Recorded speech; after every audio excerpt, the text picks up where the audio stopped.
Higurashi, 夜泣く頃に aussi appelé Higurashi Wenzekai par les gros capitalistes, Money. aka les ricains, est traduit en Higurashi, le village maudit, dans la langue de McFries et Karl Ich bin tot. Scheiße, ich bin tot.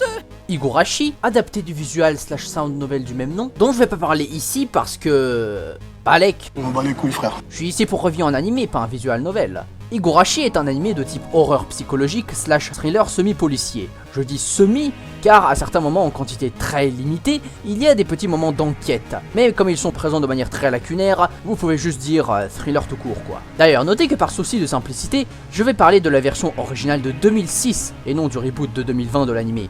Car contrairement au deuxième, le premier est facilement disponible sur la plateforme de streaming préférée des normies, Netflix. Qu'est-ce que c'est que cette merde? Rebonjour, c'est le Poulou du futur, et je suis ici pour vous dire que pour mon plus grand plaisir, à l'heure où je parle, Netflix a retiré Higurashi du catalogue français. Ce qui fait que tout ce que j'ai dit précédemment ne vaut plus rien. Tout va bien. Alors je vous laisse continuer le reste du programme avec mon moi du passé. Ah, oui, c'est vrai.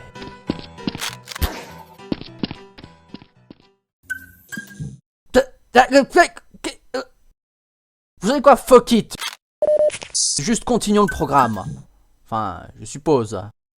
L'anime, ou du moins sa première saison, est divisé en plusieurs arcs narratifs suivant toujours, à l'exception du dernier arc, une même structure. D'abord, on nous présente plusieurs protagonistes, étant des jeunes résidents, pour certains récemment déménagés et pour d'autres habitants de longue date, d'un village du nom d'Inamizawa, le lieu où se passe la vaste majorité des événements importants de cette série. A partir de là, divers malheurs et événements à l'apparence surnaturelle vont guetter nos personnages, et finir par, inévitablement, les conduire dans un état de non-vie.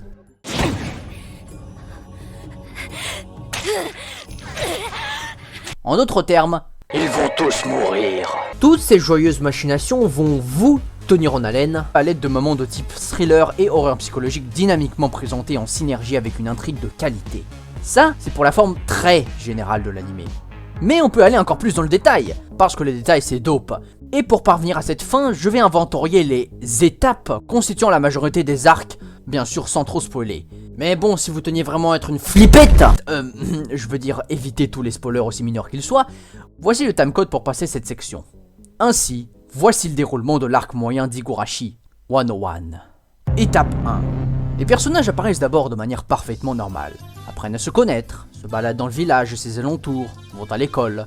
C'est en quelque sorte la partie slice of life de l'anime, car en effet l'anime excelle dans l'art de nous attacher à ces persos grâce à des moments où on assiste au quotidien de nos protagonistes, et dans lesquels on s'attache à eux, pour qu'ensuite les moments d'horreur et de tension nous fassent plus s'inquiéter pour les persos et être encore plus sous tension. Les moments qui font peur sont limités dans cette partie. Logique puisque ceux-ci servent plutôt à attiser la curiosité du spectateur au lieu de directement causer l'horreur. En d'autres termes, c'est du teasing. Elle sert aussi à introduire les persos et leur contexte, même si ça se limite plutôt au premier arc d'Higurashi. En résumé, cette partie est là pour vous attacher aux persos et susciter votre intérêt pour l'intrigue à venir. Sauf qu'après, les choses commencent à devenir un peu plus piquantes. Étape 2. À cause de tous les trucs de type spooky qui commencent à peu à se produire dans le village, les persos commencent à gentiment développer des symptômes de psychose aiguë et de démence.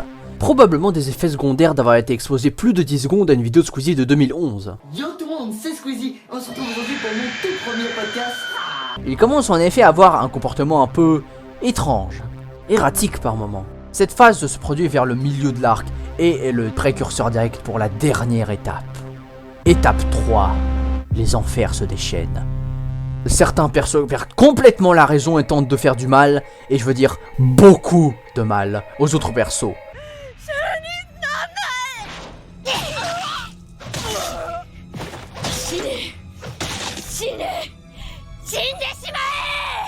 Dépendant de l'arc, certains persos sont authentiquement cinglés et ont comme seul but de faire profiter leurs camarades d'activités aussi fun et safe que du harcèlement psychologique à sens unique, du stalking, des séances de torture. Que des choses saines d'esprit quoi. Alors que d'autres personnages sont définitivement plus des victimes qui ont recours à la violence uniquement dans un acte d'autodéfense face aux individus précédemment cités. Mais malgré tout, il finit généralement par une série d'événements et de circonstances.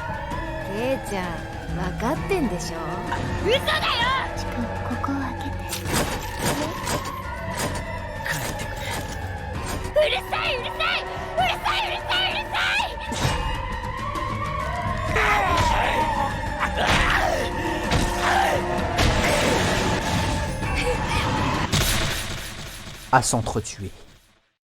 Comme ça semble déjà une formule assez simple et efficace pour obtenir un média d'horreur plus que convenable. Le twist, c'est que chaque arc après la fin du précédent reprend les exacts mêmes personnages, dans l'exact même endroit, avec toujours les mêmes 3 étapes de déroulement des événements. Ainsi, toutes les atrocités se produisant à la fin de chaque arc sont donc techniquement annulées dans l'arc précédent. Et non, il n'est pas question de reboot de type FMA ou FMA Brotherhood avec seulement les mêmes personnages à quelques différences près. What the fuck? Tous les arcs d'Higurashi ont un certain lien commun entre eux, que je vais pas vous spoil car ça fait intégralement partie de l'intrigue.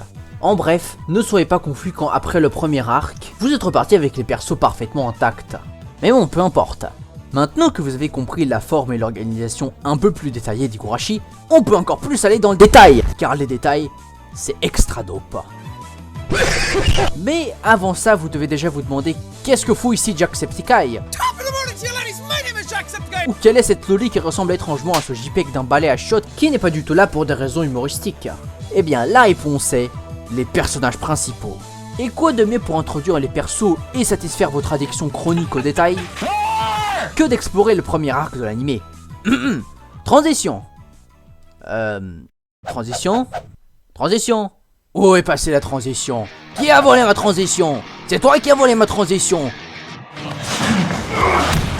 Où elle est? Où est ma transition, fils de redneck d'Alabama? Mais non, espèce de taré, j'ai uniquement ça sur moi. Oh, bon, ok, il y a aussi ça. Bon, bah, au moins vous êtes prévenus maintenant. Où est ma transition? Oh non!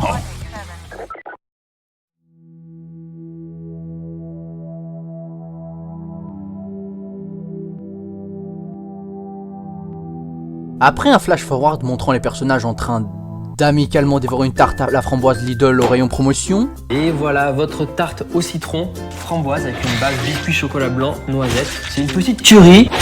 On a le premier opening de l'anime.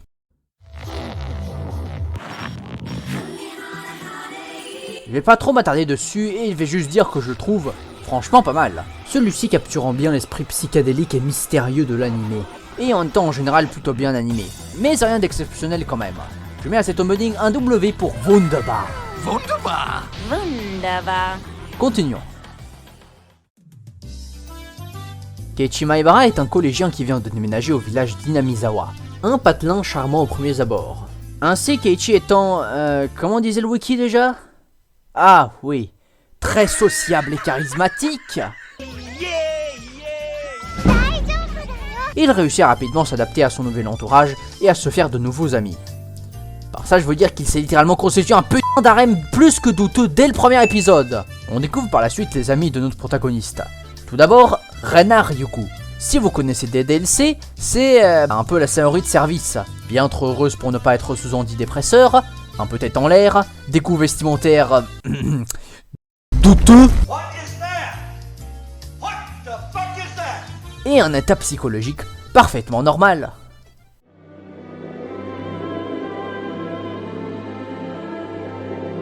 Ah oui, elle a aussi tendance à dire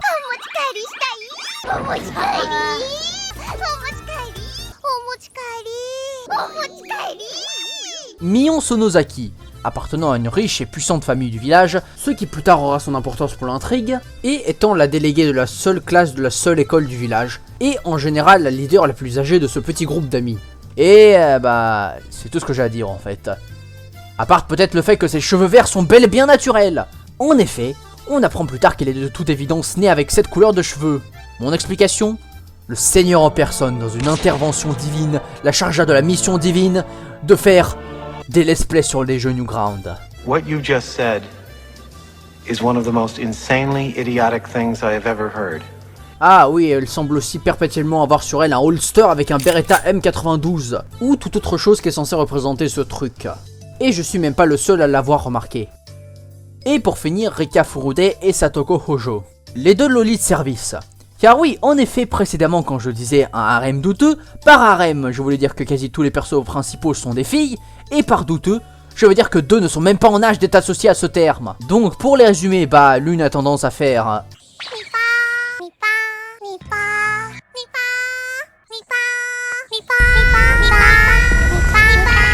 et appartient aussi à une puissante famille du village, la famille Furude. Et l'autre à faire...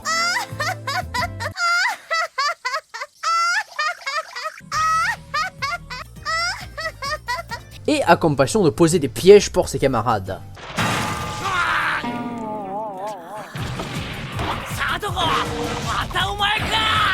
Non. Bien sûr, il y a bien plus de persos que ça, comme par exemple un photographe amateur, un docteur et une infirmière qui n'auront définitivement, absolument, à 100%, pas d'importance dans l'intrigue. Ou bien les parents respectifs des persos principaux. Mais bon, sachez que ça, c'est le principal groupe qu'on va suivre dans cette série. Maintenant qu'on a introduit les persos, on peut enfin se focus sur l'arc en lui-même. Ainsi, toute cette belle compagnie fait tout ce que les gens de leur âge feraient d'habitude s'ils étaient paumés en pleine campagne japonaise des années 80. Car oui, en effet, ça se passe dans les 80s. Quoi, Stranger Things saison 4 avec Hopper qui a l'air tout droit sorti de chimiothérapie? Ne me faites pas rire. Alors ils vont à l'école, pique-niquent ensemble, s'amusent, fouillent des tas de déchets comme des clodos dans une décharge. Oui, Rena a vraiment l'habitude de fouiller dans des tas d'ordures pendant son temps libre. Mais bon, comme il y a des effets d'étoiles autour d'elle et qu'elle est trop kawaii, on lui pardonne son obsession avec les ordures. Alors que moi, quand pendant le cours d'anglais sur Thanksgiving, je fais référence au fait que les colons anglais ont massacré tous les natifs dans les expéditions militaires à la limite du génocide, et que la Grande-Bretagne du 16e au 19e siècle formait un empire colonial complètement immoral et contre-éthique, tout le monde me regarde comme si je viens d'annoncer que j'ai commis de crimes de guerre en Ouganda. N'est-ce pas? Et bah comme le dit Mion... Mais bref, ils mènent leur petite existence sans aucun souci. Comme on le dit, tout va bien dans le meilleur des mondes. Bien sûr que non. Depuis que Keiichi est allé à la décharge du village avec Rena, où ils ont d'ailleurs réussi à trouver un mannequin de Kenta, c'est en fait le nom qu'ont donné les japonais aux espèces de statues de mascottes qu'on peut généralement trouver devant les fast-food du genre McDo, Burger King, Hamburger. ou même KCF. Pas de commentaire. À part peut-être le fait que si Colonel Sanders voyait ça, il voudrait instantanément se tirer une balle de 50 BMG. Mais passons. En tout cas, depuis son passage à cette décharge, des choses étranges commencent à se produire. Ça commence par sa découverte d'un meurtre, d'accidents et de disparitions non résolues ayant eu lieu par le passé dans ce village. Et qu'une légende populaire court comme quoi des démons et une soi-disant malédiction seraient à l'origine de tout cela. Aussi, reçoit-il la visite d'un officier de police du nom de Monsieur Oishi qui dit à notre protagoniste de le contacter au cas où il constaterait quelque chose d'étrange. Mais ce n'est que le début. Bientôt, c'est les amis de Keiichi qui dévoilent les traits les moins plaisants de leur personnalité. Plus précisément Rena et Mion. Elles ignorent les questionnements de Keiichi sur tous ces événements, disant qu'elles n'ont jamais entendu parler de quelconque disparition, alors que le reste du village semble parfaitement être au courant de tout ça. Elles commencent à piquer des crises de nulle part, à stalker notre protagoniste, et de faire d'autres exactions plus que douteuses, telles que carrément mettre une aiguille dans les mochis qu'elles offrent à Keiichi. Mais le pire parmi toutes ces bizarreries, ça reste quand même ce de moulin en CGI. Ce truc apparaît encore dans mes pires cauchemars. Tout ça commence à sérieusement mettre la pression sur le mental de Keiichi. Et, un soir, où Rena et Mion essaient cette fois de le kidnapper à coups de seringue, contenant Dieu sait quel liquide, Gamer girl bathwater. il saisit une batte de baseball. Et, comme elle est irréparable, il tabasse ses deux amis à mort. Même après les avoir clairement tués, il continue de frapper leur corps jusqu'à ce que toute la chambre soit tachée de leur sang.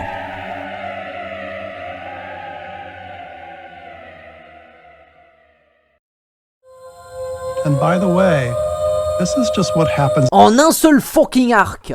Car pour l'instant c'est encore que des fleurs. Piece of cake. Easy peasy lemon squeezy. Lemon. Car plus l'anime continue, plus les épisodes deviennent de plus en plus intenses. Mais également de plus en plus what the fuck. Par exemple, spoiler alerte, dans le dernier épisode de la saison, Rena, et je déconne pas, prend en otage l'école du village avec une hache, convaincue qu'elle est contrôlée par des aliens et menace de tout faire sauter à coups d'explosifs fait maison. Et l'épisode se termine par un duel à la Chivalry Medieval Warfare entre Rena et Keiichi. Ensuite, tant qu'on est sur les infos particulières particulière. On peut aussi rapidement passer sur cette scène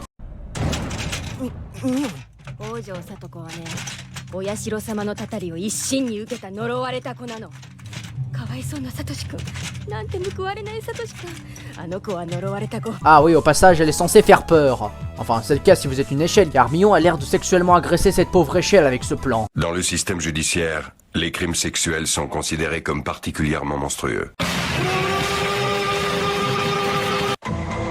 Et enfin, le fait que Mion Sonozaki a une sœur jumelle du nom de... On s'est pas fait chier sur le chara-design, je voulais dire Shion Sonozaki, qui travaille dans un maid café.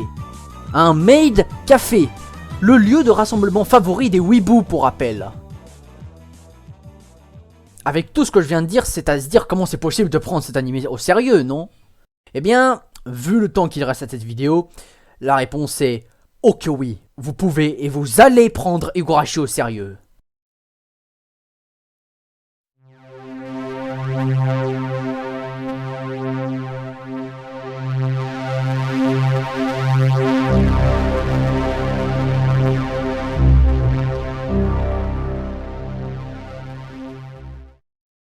Ça peut paraître con, mais même ces exemples clairement comiques pour une production d'horreur marchent en la faveur de l'aspect horreur. Comme je l'ai déjà dit dans le résumé de l'animé, l'animé excelle dans l'art de nous attacher à ces persos grâce à des moments où on assiste au quotidien de nos protagonistes et dans lesquels on s'attache. Il est question d'attacher le spectateur aux persos avant de les mettre face à des situations cauchemardesques, ou à l'inverse quand ils deviennent eux-mêmes ceux à l'origine de ces situations. Les animés, séries ou films d'horreur essaient souvent de jouer sur l'empathie du spectateur. Ainsi, tout ce qu'éprouvent les persos devient indirectement ce qu'éprouve le spectateur. Et Higurashi réalise très bien cet aspect. Hey, that's pretty good. C'est pour ça que aussi contrastant avec la partie sérieuse du plot, qui est le fait qu'un des persos travaille dans un fichu maid café, qui apparaît d'ailleurs dans plus d'un épisode, ça aide à rendre le dit perso plus humain, de nous y attacher de sorte que quand une saloperie va inévitablement lui tomber dessus, le spectateur se crispe dans son siège espérant que ce perso s'en tire sain et sauf. Cependant, aussi joli que ça puisse sembler toutes ces histoires d'empathie et d'attachement avec les persos, elles ne suffisent pas à elles toutes seules. Il faut que l'anime fasse tout simplement peur, qu'il y ait une frayeur en soi pour déclencher des frissons.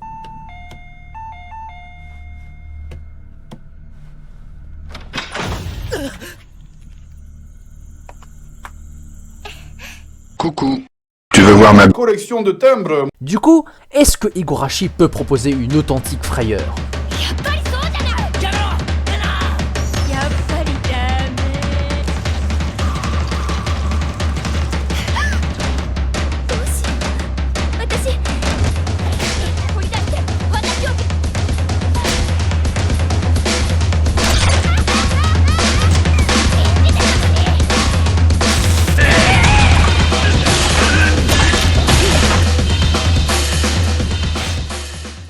Eh bien, c'est plutôt safe de dire que oui. Pour bien comprendre le pourquoi, il faut d'abord comprendre le comment de l'horreur d'Higurashi. J'adore cette expression.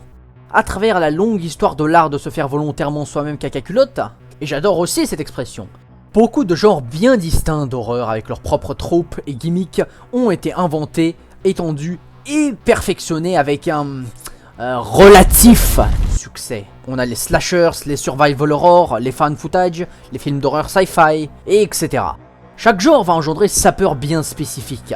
Ça peut être la peur du gore et de la violence, la peur du surnaturel, la peur des créatures extraterrestres et aliens, la peur des créatures géantes et surpuissantes, et la liste est longue. Là où je veux en venir, c'est que, différentes catégories, t'égales différents trucs qui font peur. Mais du coup, que va nous proposer Higurashi? De quelle manière va-t-il nous faire peur? Eh bien, la peur que va nous faire vivre cet animé est la peur de la folie humaine et des émotions poussées à leurs extrêmes.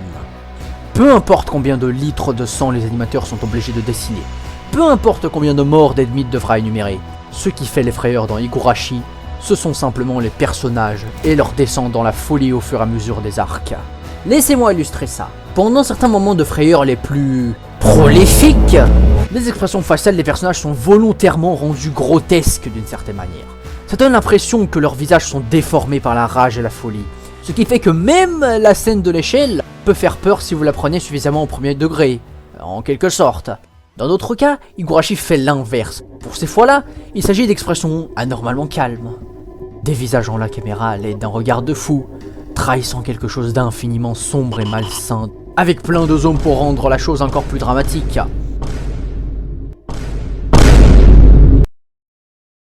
Avant d'éclater dans un fou rire soudain et incontrôlable, et en brandissant son arme de mêlée de choix, vous approche de manière menaçante. Comme vous pouvez le constater par ces quelques courts exemples, l'anime se débrouille déjà plutôt bien pour vous faire comprendre qu'un tel perso est complètement taré. Aussi, fait à noter, comme tout ça s'applique le plus à Rena et Mion, / Chion, j'arrive jamais à faire la différence, qui font partie des deux psychopathes les plus potentes de la première saison, elles sont toutes les deux communément considérées comme les yandere par la communauté de cet animé. Si vous lancez une de ces vidéos du genre top 10 des moments yandere dans les animés, eh bien vous êtes sûr de tomber au moins une fois sur ces deux pas si charmantes demoiselles. Number 2, Higurashi. Higurashi is pretty freaking famous for being a clusterfuck. Sauf que du point de vue de la définition de yandere, c'est pas logique. Une yandere, et bon Dieu combien de fois j'ai prononcé ce nom, est un personnage, souvent féminin, qui par amour passionné de son senpai, va devenir surprotectrice, violente et enfin meurtrière. Vous avez l'idée. Sauf qu'ici, Mion et Rena ne veulent pas disposer des autres persos par amour, aussi pervertis qu'ils soient d'un autre personnage. Elles veulent disposer des autres persos car elles sont tout simplement complètement starbées à cause de la malédiction. Enfin, même si à première vue c'est clairement elles qui perdent la raison de manière ou d'une autre, et Keiichi qui ne cherche qu'à se défendre, si vous continuez à regarder la première saison, vous verrez que les choses ne sont pas de quoi elles ont l'air. Mais bon, je vais pas vous le spoil. Mais bref, ce point était plus une parenthèse qu'autre chose, alors continuons. Pour complémenter tout ça, les voice actors ont visiblement vendu leur fichu âme au diable ou toute autre entité aussi maléfique pour sonner de cette manière. Par ça, je veux dire que les rires de maniaques des persos ayant succombé à la folie meurtrière du village et les cris de désespoir et de souffrance des victimes semblent d'une manière clairement inquiétante, authentique à un certain degré. Ce qui ajoute à la crépitude du truc. Je ne dirais pas que c'est la performance de l'année ou quoi que ce soit, mais c'est quand même suffisamment qualitatif pour que je le souligne. Vous l'avez compris, une vraie qualité d'Higurashi est son talent à représenter la détresse émotionnelle et la souffrance. Du coup, je suis pas sûr que qualité soit le bon mot, mais peu importe. Aussi, un autre détail sur le sound design. Pendant certaines scènes, y compris les scènes de frayeur, on entend souvent ces fameuses Higurashi chanter. Une vraie variété de cigales japonaises.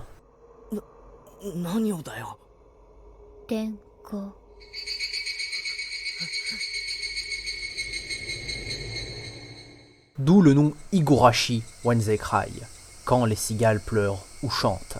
Ainsi, on les entend chanter. Et il y a à la fois quelque chose de relaxant, paisible, et pourtant tellement menaçant dans cette étrange mélodie.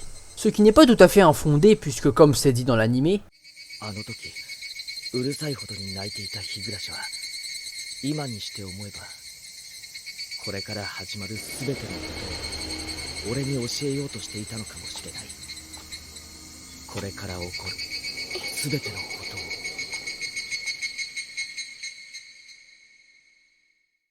bon, même après tous ces discours surchargés, vous avez probablement l'impression qu'il manque quelque chose dans ce magnifique et meurtrier mélange qu'est Higurashi.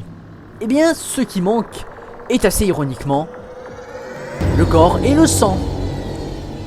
Et oui, aussi feignant et non inspiré qu'est considéré le fait d'utiliser la violence visuelle pour générer une expérience d'horreur, son absence rend quand même les choses un peu fades.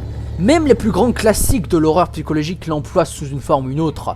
Et comme c'est ma review et non notre review, je vais donner mon propre avis à ce sujet. Perso, je pense que la violence est un outil narratif parmi tant d'autres et qu'elle n'est pas forcément présente pour la choc imagerie. Selon moi, si elle est employée intelligemment, avec un contexte approprié et une exécution convenable, elle a parfaitement sa place dans les productions d'horreur modernes, ou pas si modernes. Ainsi, en revenant à l'anime, est-ce que le gore et le sang de Higurashi satisfait ces trois conditions entre guillemets? Eh bien, de 1, il est présent dans le contexte d'une malédiction meurtrière qui cause des morts très violentes à ses victimes. De 2, mis à part les flash-forward, il est généralement employé pendant les moments de climax, donc assez intelligemment. Et de 3, si on oublie qu'il emploie toujours le même sound effect,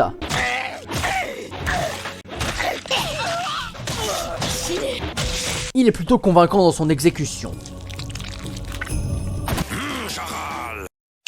Eh bah félicitations, tu as passé le test. Ta récompense est un Reddit Gold, 10 minutes d'abonnement à Discord Nitro et une carte Google Play avec 7 argent. Ainsi, on peut terminer cette partie et affirmativement, positivement, à 100% affirmer que l'horreur et la peur d'Higurashi résident dans la combinaison de l'exploitation de l'empathie du public, une animation et un voice acting dynamique soulignant pleinement les tourments mentaux des personnages et un poil de sang et de gore. Mais vous vous demandez probablement de quoi est-ce que tous ces éléments ont l'air quand ils sont tous utilisés ensemble. Eh bien, je vous préviens, cette scène ne conviendra pas à tout le monde. Et pour une fois, j'exagère pas. Mais si celle-ci ne peut pas à elle seule vous vendre Higurashi en tant que production d'horreur psychologique, rien ne peut. Alors, voici l'une des scènes les plus terrifiantes d'Higurashi hors contexte.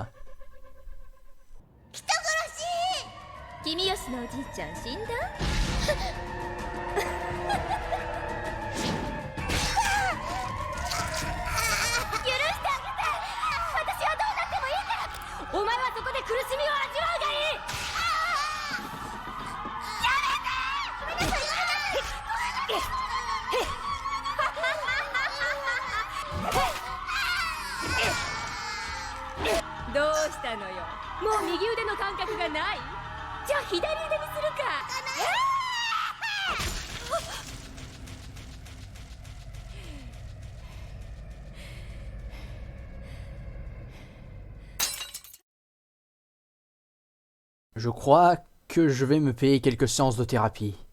Vous pouvez dire que cette scène n'est ici que pour choquer autant que vous voulez, mais perso, je la trouve absolument terrifiante. Et à ce jour, je la classe toujours dans la catégorie des choses qui hantent mes pires cauchemars. En conclusion, Higurashi, ou Higurashi Wednesday Cry, ou juste Wednesday Cry, ou même Higurashi le village maudit. Maintenant vous voyez pourquoi j'ai passé autant de temps au début de la vidéo sur les titres de cet animé. Pour souligner à quel point c'est le bordel avec. Alors on va juste dire Higurashi Toko pour simplifier. En bref, Higurashi est une solide expérience d'horreur japanime, complétée par une intrigue intéressante et qualitative. Je ne dis absolument pas que c'est un chef-d'œuvre absolu ou quoi que ce soit, loin de là, puisque malgré mes justifications, la série n'échappe pas à certaines tropes génériques du genre.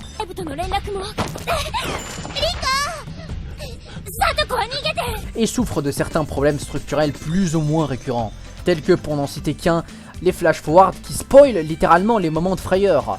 Mais je trouve que malgré tout ça reste un bon animé d'horreur psychologique, un bon thriller et une bonne source de divertissement. Et si je venais à lui mettre une note, ça serait probablement 7,5 sur 10. Sauf qu'après il y a aussi ce foutu moulin en CGI. Vous savez quoi, j'emmerde la CGI depuis déjà longtemps. Mais depuis la saison 4 des SNK, je l'emmerde encore plus. Alors 0 sur 10. Et sur ce, au revoir, entonnoir.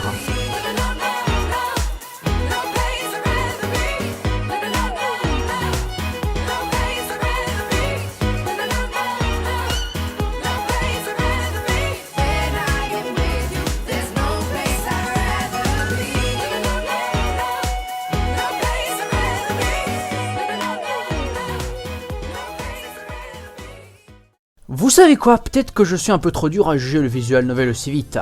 Tiens, je vais aller voir quelques screenshots pour me faire une idée de ce que c'est. What the fuck?